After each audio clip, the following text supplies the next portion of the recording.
নমস্কার বন্ধুরা, infinity topics চ্যানেলে সকলকে স্বাগত জানাই। আমি সায়ন কর্মকার শুরু করছি নতুন একটা ভিডিও।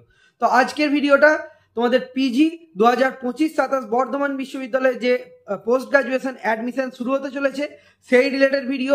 সমস্ত প্রসিডিওর, টোটাল সিট ক্যাটাগরি কি, মানে অন্য ইউনিভার্সিটির জন্য কত, যারা হোম ইউনিভার্সিটি স্টুডেন্ট তাদের জন্য কত, কি কি ডকুমেন্ট লাগতে পারে, ঠিক আছে, বা আরও যে মার্কস ক্যালকুলেশন প্রসিডিওর, কোন মার্কস ইউজ করবে, কত তারিখ থেকে কত তারিখ অবধি তোমাদের অ্যাডমিশন চলবে, এবং তাছাড়াও আরও বিভিন্ন ইনফরমেশন দেওয়া আছে, যেমন ক্লাস কখন থেকে শুরু হতে পারে, সমস্ত কিছু নিয়ে কিন্তু আজকের ভিডিওতে আলোচনা করব। খুব গুরুত্বপূর্ণ ভিডিও। এখানে রেগুলার ডিস্টেন্স দুটো নিয়ে আমি আলোচনা করে দেওয়ার চেষ্টা করব। তো সর্বপ্রথম বলি, ডিস্টেন্সের তো দেখো অলরেডি অ্যাডমিশন চলছে, 31 তারিখ মনে হয় লাস্ট ডেট দেওয়া আছে। ফাইন লাগার একটা ব্যাপার আছে, কিন্তু চিন্তা করো না, আমাদের কথা বলা হয়ে গেছে, এটা কিন্তু এক্সটেন্ড করে দেওয়া হবে। মোটামুটি ধরে রাখো নভেম্বরের ফার্স্ট উইক অবধি বা অক্টোবরের লাস্ট উইক অবধি কিন্তু ডিস্টেন্সের অ্যাডমিশনটা এক্সটেন্ড করে দেওয়ার কথা ভাবা হচ্ছে। রেগুলারের ক্ষেত্রে বলি, 26 তারিখ থেকে অ্যাডমিশনের পোর্টাল ওপেন হচ্ছে। 26 থেকে 9 সেপ্টেম্বর, 26 আগস্ট থেকে 9 সেপ্টেম্বর অবধি তোমাদের পোর্টাল ওপেন থাকবে। তো তোমরা সেই অনুযায়ী তোমরা ফর্ম ফিল আপ করতে পারবে। আশা করছি ক্লিয়ার হয়েছে। তাহলে ডকুমেন্ট কি কি লাগতে পারে দেখো। ডকুমেন্টের মধ্যে বিভিন্ন জিনিস রয়েছে। এক হচ্ছে তোমাদের ছবি মাস্ট, সিগনেচার মাস্ট। ছবি সিগনেচার হলো। এরপর মানে রেজাল্টের মধ্যে দেখো, মাধ্যমিকের রেজাল্ট লাগছে, এইচএস এর রেজাল্ট, গ্র্যাজুয়েশনের রেজাল্ট, তিনটে লাগছে। বিভিন্ন ইউনিভার্সিটি সার্টিফিকেট চাই, বর্ধমানে সেরকম দরকার হয় না। প্রফেশনাল সার্টিফিকেট অনেক জায়গায় চাই, বর্ধমানে দরকার হয় না। সাথে যদি কাস্ট থেকে থাকে তাহলে কাস্ট সার্টিফিকেট, কোনো অ্যাড্রেস প্রুফ হিসাবে কিছু জমা করতে পারো, ডেট অফ বার্থ সার্টিফিকেট বা যা হোক একটা অ্যাড্রেস প্রুফ হিসাবে, আধার কার্ড হতে পারে, সমস্ত এইসব জিনিসগুলো জমা করতে পারো। আর কি কি লাগবে তোমাদের, বিভিন্ন জায়গায় আবার চাওয়া হচ্ছে ইনকাম সার্টিফিকেট। ইনকাম সার্টিফিকেটটা অনেকে জিজ্ঞাসা করছে এটা কি ম্যান্ডেটরি। ইনকাম সার্টিফিকেট দেখো, ইনকাম সার্টিফিকেট কেন লাগছে, যাদের ইডাব্লিউএস তাদের জন্য। যাদের নর্মাল, তাদের যে করাতেই হয়, হয়তো অনেকে আছো যাদের মানে হয়তো ততদিনের মধ্যে পাবে না, তাদের ক্ষেত্রে সেটা ছাড়াও করাতে পারো, কারণ মেনলি ওটা ইডাব্লিউএস দের জন্য।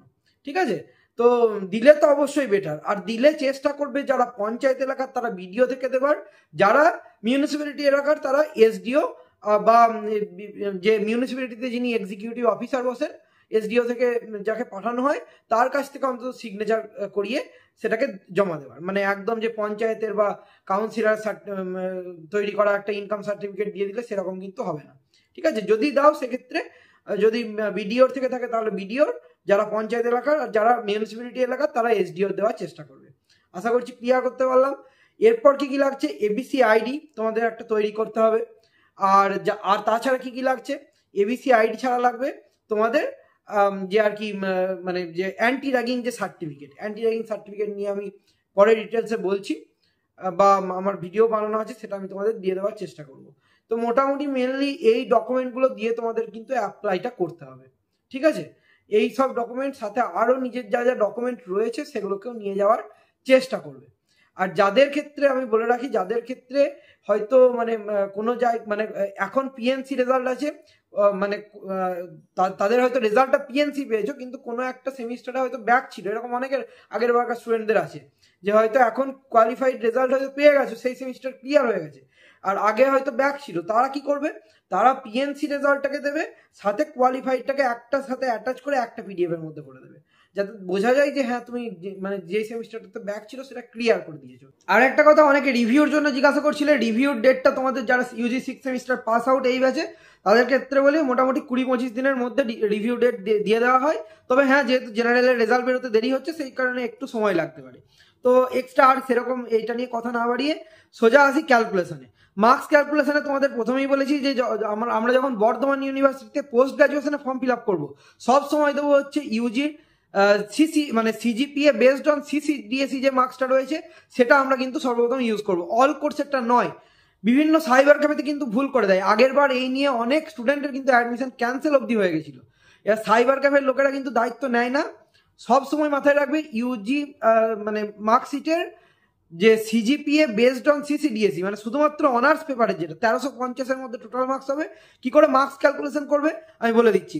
ধরো কেউ 7.5 পেয়েছে, সাপোজ নিজেরা বার করবে, আমি একটা এক্সাম্পল দিচ্ছি। 7.5 হয়তো কেউ সাপোজ পেয়েছে, তাহলে তার পার্সেন্টেজ কত দাঁড়াবে, 7.5 × 10 করে নেবো, -5 করে নেবো, পার্সেন্টেজ বেরিয়ে যাবে।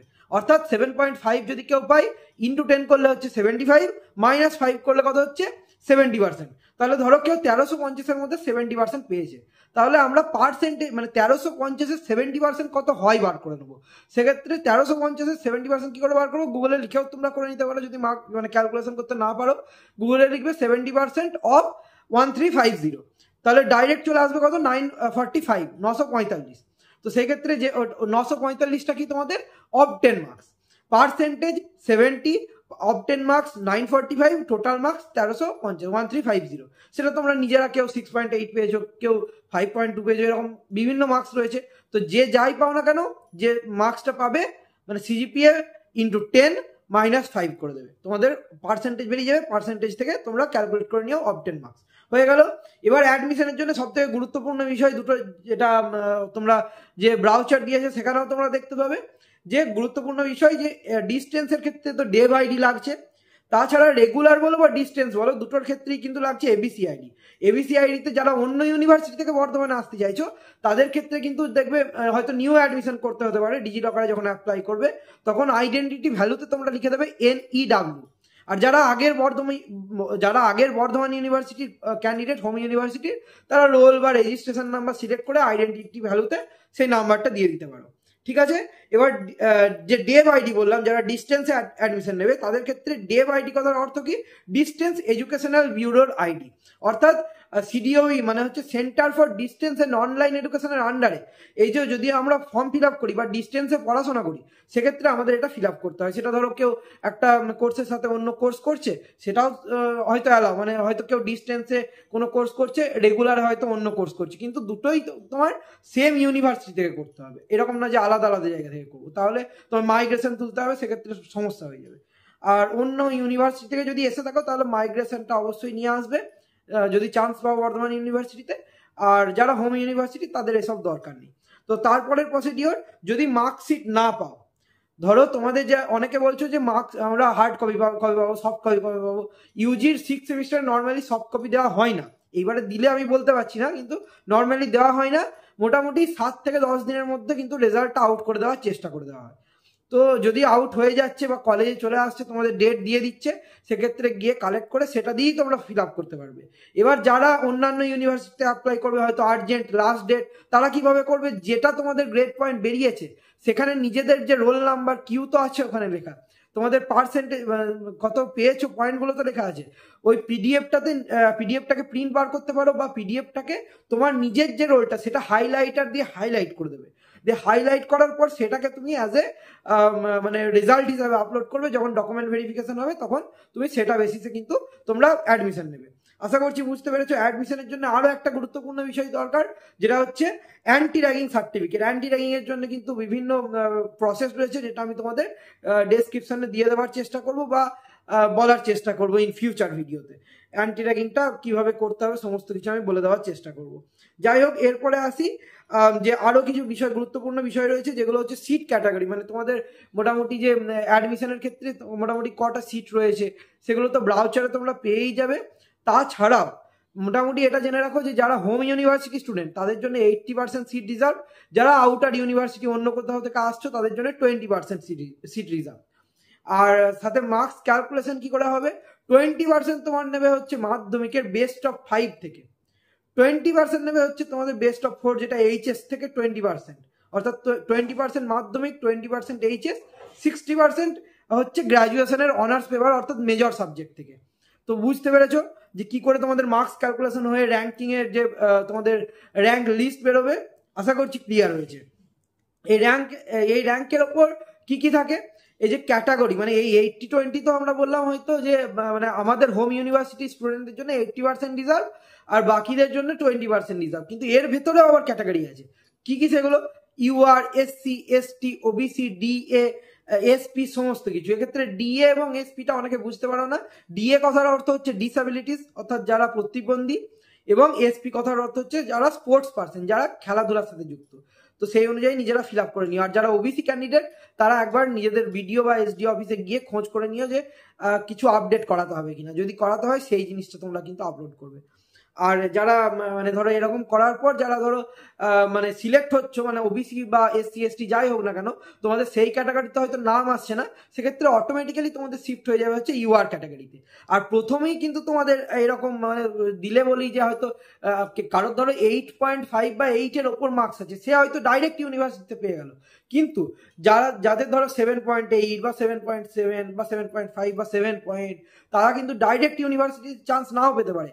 তো তাদের ক্ষেত্রে অ্যাডমিশন নিয়ে রাখতে হবে, যেটাতেই হোক। যে তুমি যদি কলেজ ক্যাম্পাসেও যদি অ্যাডমিশন দেয়, অ্যাডমিশনটা নিয়ে রাখতে হবে। অ্যাডমিশন ছেড়ে দিলে যে আমার ইউনিভার্সিটিতে ফিউচারে নাম আসবে, একেবারেই না। তোমাকে অ্যাডমিশনটা কলেজ ক্যাম্পাসেই নিয়ে রাখতে হবে। ইন ফিউচার তোমার আপগ্রেডেশন হবে। তোমার যদি আগের যদি সিট খালি থাকছে ইউনিভার্সিটি, বা যেরকম প্রেফারেন্স সিলেক্ট করে, ধরো ফার্স্ট প্রেফারেন্স আছে ইউনিভার্সিটি, সেকেন্ড প্রেফারেন্স কারোর আছে হয়তো রাজ কলেজ, থার্ড প্রেফারেন্স আছে হয়তো কারোর বোলপুর কলেজ, এরকম ফার্স্ট প্রেফারেন্সে যেটা দেবে সেটা তোমার মার্কসের বেসিসে আগে দেখা হবে। তুমি যদি চান্স পাচ্ছ ভালো, যদি না চান্স পাও সেক্ষেত্রে তখন সেকেন্ড প্রেফারেন্সে। কিন্তু যদি তোমরা একবারে ফার্স্ট প্রেফারেন্সে চান্স পেয়ে যাও, তখন কিন্তু সেকেন্ড প্রেফারেন্স মানে এবং অ্যাডমিশন হয়ে গিয়ে থাকো, তাহলে কিন্তু মানে সেকেন্ড প্রেফারেন্সের জন্য আর নাও আসতে পারে। মানে ধরো সেকেন্ড প্রেফারেন্সে তোমরা হয়তো আসতে চাইছো, সেটাতে নাও আসতে পারে।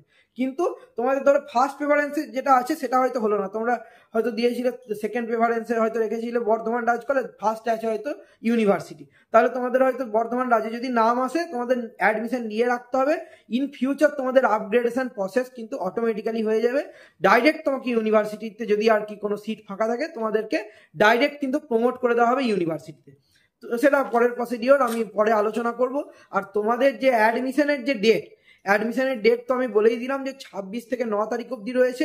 আর সাথে মোটামুটি তোমাদের ক্লাস শুরু কখন থেকে, মোটামুটি কিন্তু একটা মানে শুরুর ডেট মোটামুটি দেওয়া হয়েছে 23 তারিখ থেকে। এটা টেন্টেটিভ ডেট, নাও হতে পারে, কারণ সামনে পুজো। তো যদি পুজোর জন্য না হচ্ছে, বা হয়তো 1-2 দিন যদি যেতেও হয়, 23-24 ধরো গেলে, তো বেশি দিন হয়তো কন্টিনিউ হবে না। তার বাকি মেন যে প্রসেস সবগুলোই হচ্ছে মেনলি হচ্ছে পুজোর পরেই তোমাদের কন্টিনিউ করা হবে, সে ক্লাসই হোক বা যাই হোক। আর ক্লাস শুরু হয়ে যাবে হচ্ছে যারা ফার্স্ট লিস্ট বেরিয়েছে তাদেরকে নিয়ে।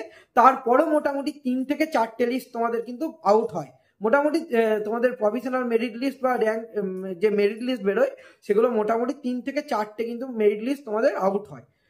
তো এটা জেনে রাখো। আর সেই প্রসেসে কিন্তু যেরকম আমি প্রসেস বললাম সেগুলো মেনটেন করে তোমরা কিন্তু একে একে অ্যাডমিশন নেবে। তাহলে আশা করছি আমি তোমাদের কারোর কোনো প্রকার অসুবিধা হবে না।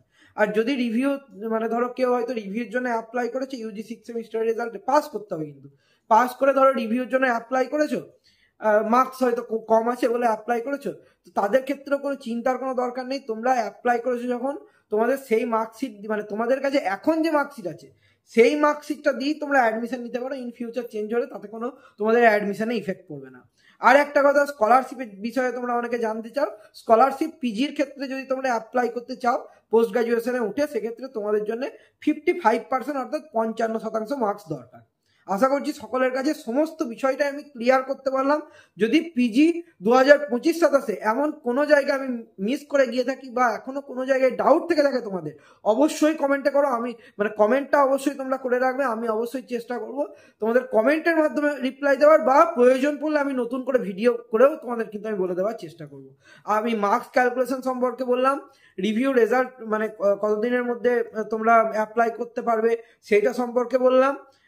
কারণ জেনারেলদের একটা রেজাল্ট পাবলিশ হয়নি এখনো, তো সেক্ষেত্রে ইউজির যারা 6 সেমিস্টারের যারা জেনারেল রয়েছে তাদের রেজাল্ট পাবলিশ হওয়ার পরই আমি আশা করছি যে রিভিউর প্রসেসটা তোমাদের শুরু করা হবে। তো আশা করছি যে এই মার্কস ক্যালকুলেশন ব্যাপার, কবে থেকে অ্যাডমিশন শুরু হবে সেই ব্যাপার, এবিসিআইডির বিষয়টা বা ডিস্টেন্সের ক্ষেত্রে যে জিনিসটা চলে সেই বিষয়টা আমি সবার কাছেই ক্লিয়ার করতে পারলাম। ডিস্টেন্সে আরও একটা কথা মাথায় রাখা দরকার, যে ডিস্টেন্সের ক্ষেত্রে কিন্তু পার্ট 1 পার্ট 2 সিস্টেম, অর্থাৎ তোমাদের যেমন এমনিতে রেগুলারে সেমিস্টার বেসড হয়, ডিস্টেন্সে হচ্ছে পার্ট সিস্টেম, অর্থাৎ একটা ইয়ার বেসিসে। সেক্ষেত্রে 8,500 টাকা করে তোমাদের লাগে। আর যাদের রেগুলার তাদের ক্ষেত্রে তাদের ফিস লিস্ট দেখে নিও। আর ডিস্টেন্সে 2টো পরীক্ষা হয়, 2টো পরীক্ষাতে এমএ কিন্তু বা এমএসসি যাই করছো সেটা কমপ্লিট। আর সিট কোনো এরকম স্পেসিফিক নেই ডিস্টেন্সে আনলিমিটেড সিট। সাবজেক্ট কি কি আছে সেটা তোমরা দেখে রেখো। যতদূর আমার মনে পড়ছে সংস্কৃত, বাংলা, ইংলিশ, ফিলোসফি রয়েছে, এইগুলোই মোটামুটি তোমাদের কিন্তু সাবজেক্টের মধ্যে রয়েছে, ঠিক আছে। আর সায়েন্সের মধ্যে মনে হয় কম্পিউটার সায়েন্সটা রয়েছে। তো ডিস্টেন্সে অ্যাডমিশন নিলে স্কলারশিপ পাওয়া যাবে না। রেগুলারে অ্যাডমিশন নিলে তোমরা যারা রেগুলারে অ্যাডমিশন নিচ্ছ সেক্ষেত্রে তোমরা স্কলারশিপ অ্যামাউন্ট যারা সায়েন্সে পাবে তারা হচ্ছে 30 করে 60,000, যারা আর্টসে থাকবে তারা মোটামুটি 24 করে 48,000 টাকা স্কলারশিপ তোমরা পাবে।